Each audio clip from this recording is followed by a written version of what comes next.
Did our print hold up? We're going to find out right now. Welcome back to part 3 of 3. Let's look at our journal value.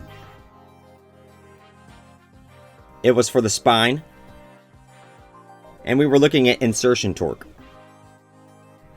Let's take a look at the two values we want to remember. The torque for a single thread in bone and in foam. Let's see how that looks on our software.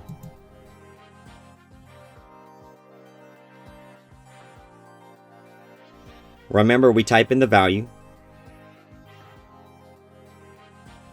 Next, we type in the test that we just performed.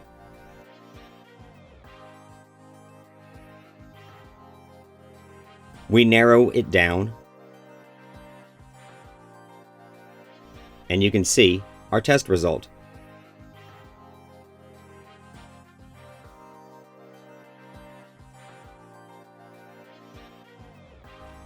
Now let's take a look at the article values.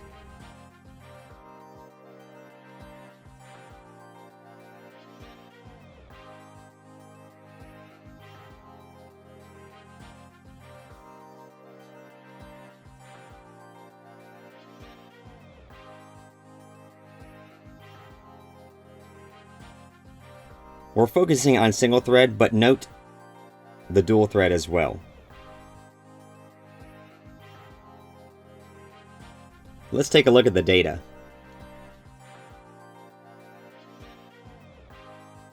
For this, we're going to focus on torque and our force.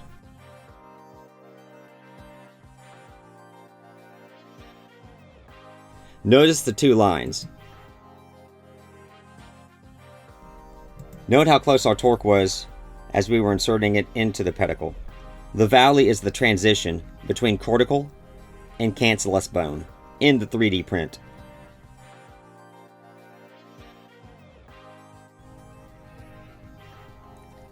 And then notice our max torque that we had of about 1.4 Newton meters. Next, let's take a look at our force. When the cortical region changed, my technique changed. Note the difference between the first half and the second half of our technique and how it aligns to our torque.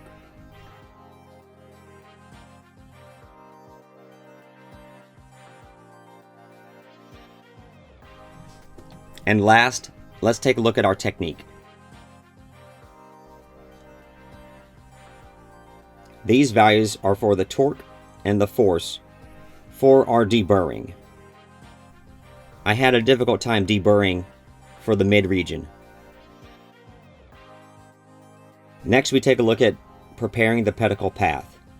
Once again, note the torque and force changes and the valleys between harder and softer bone. And last, we take a look at screw insertion. And when we compare torque and force together, you can see how my technique changed between the two regions, and that I hit values in line with the journal. We really hope you enjoyed this series. Until next time, keep advancing.